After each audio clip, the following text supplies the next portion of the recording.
This is Wake Up and Lead, a daily podcast for ambitious young professionals to learn to lead themselves. Today, I am talking about family.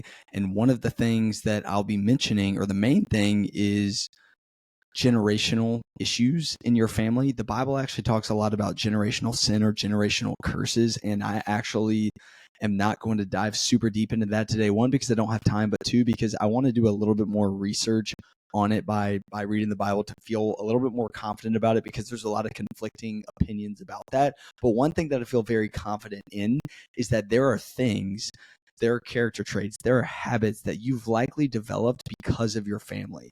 So if you grew up in a house with two parents, maybe there's some things that you found from your dad, there's some things that you've developed from your mom, or there's some things that you've done that you've developed from your siblings. And I'm not going to go into details about is that like a technical curse or generational sin from a biblical standpoint. I will talk more about that later. But I think everyone can agree, Christian or non-Christian, that there are things in your family that might seem normal, but then when you go off to college or you get into the real world, and you might realize, oh wow, that may not be normal, or that may not have been the best way of doing things.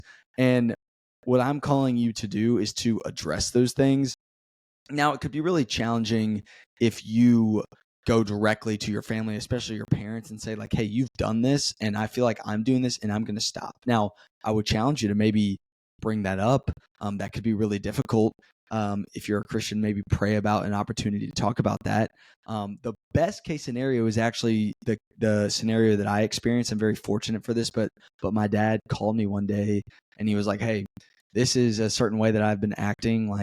I can be really impulsive, or I can be quick to anger, or I can kind of be OCD at times. And I certainly can be all of those things as well. And he called me and he was like, hey, I kind of have these tendencies and I see that in you. And I wonder if, you've kind of accepted acting that way because you've watched me do that all your life. And I don't want you to go through that. I don't want you to live that life. And so I'm doing my best to stop living that way.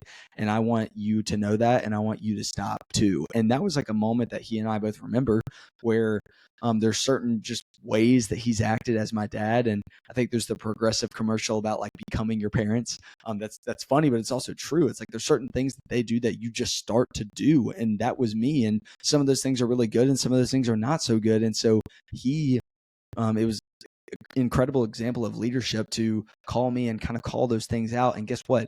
That was about 1.5 to 2 years before I had my daughter. So while he didn't notice some of the ways that he was living, some of the character traits, some of the bad habits that he had just with his attitude or certain character traits, he didn't really think about that until he was in his early 50s. I got to learn about it in my mid 20s. And now my daughter is born into the world with her dad being aware of some of those generational tendencies and character traits that you don't want before she was even a thought.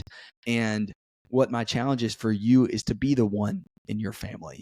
You may not have had a parent call you like I did, but that doesn't mean that when you have a kid one day, that doesn't mean that with your spouse you can't have those conversations. That doesn't mean that you can't reverse mentor or lead up, although it could be hard with one of your family members, one of your parents, one of your siblings. But just here's the go and do. Look at your family, look at some of the habits and character traits that you have, and be honest with yourself. Look at the brutal facts and say, yeah, this is a way that I've been living just because of the family that I'm in. And I don't want that to be an excuse. I want it to end with me, and I'm going to lead up and I'm going to lead down, and it will have an impact on your family for generations to come. A lot of us are asleep at the wheel of our own life, especially when it comes to our families. We get really comfortable and things can get really messy, but I need you to wake up. And that's why this podcast is called Wake Up and Lead, because a lot of people are asleep at the wheel of their own life and they don't live with intentionality. So with that said, it's time for you and me to wake up and lead.